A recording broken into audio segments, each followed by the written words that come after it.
Hello guys, engineering படிக்க போறீங்களா? Degree மட்டும் இல்ல, காலேஜ்ல படிக்கும்போதே இண்டஸ்ட்ரியல் எக்ஸ்பீரியன்ஸ் வேணுமா? அப்போ கோயம்புத்தூரோட இண்டஸ்ட்ரி இன்டகிரேட்டட் கேம்பஸ் பத்தி தெரிஞ்சுக்கணும். அதுதாங்க Sri Sakthi engineering college, Karamadai, Coimbatore.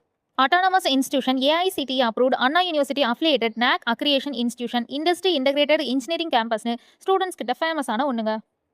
Trending கோர்சஸ்னு பார்த்தீங்கன்னா AIML, AIDS, cyber security, CSE, IT, ECE, triple mechanical engineering and civil engineering. Industrial இன்டகிரேட்டரோட அட்வான்டேஜ்னு பார்த்தீங்கன்னா, இங்கே படிக்கிற ஸ்டூடெண்ட்ஸ்க்கு கிளாஸ் ரூம் லேர்னிங் மட்டும் இல்லாமல் industrial training, during learning, internship opportunity, start up studies, innovation and passion support, industry project, entrepreneurship development ப்ரோக்ராம்ஸ்லாம் கொடுக்குறாங்க. காலேஜ் மேனேஜ்மெண்ட்க்கு own engineering and manufacturing companies background இருக்கிறனால இண்டஸ்ட்ரி எக்ஸ்போஷருக்கு எக்ஸ்ட்ரா அட்வான்ஸ் கிடைக்கிறதுன்னு ஹைலைட் பண்ணுறாங்க. Campus பற்றி சொல்லணும்னா, smart class room, advanced lab, digital library, high speed internet, seminar hall, auditorium, modern gym, sports facility, hostel and transport facilities, Coimbatore Ooty ஹைவேஸில் green campus என்விரான்மெண்ட்டுங்க. Engineering படிக்கும்போது internship, industry training, start up support, placement preparation எல்லாமே ஒரே கேம்பஸில் கிடைக்குமா? அப்படின்னா Coimbatore students இப்போ மாசா choose பண்ணக்கூடிய காலேஜ் தாங்க நம்ம காலேஜ். ஓகே கைஸ், நம்ம காலேஜ் பற்றி மோர் அப்டேட் தெரியணும்னா கமெண்ட்ல ஸ்ரீ சக்தின்னு கமெண்ட் பண்ணுங்க. தேங்க்யூ ஃபார் வாட்சிங்.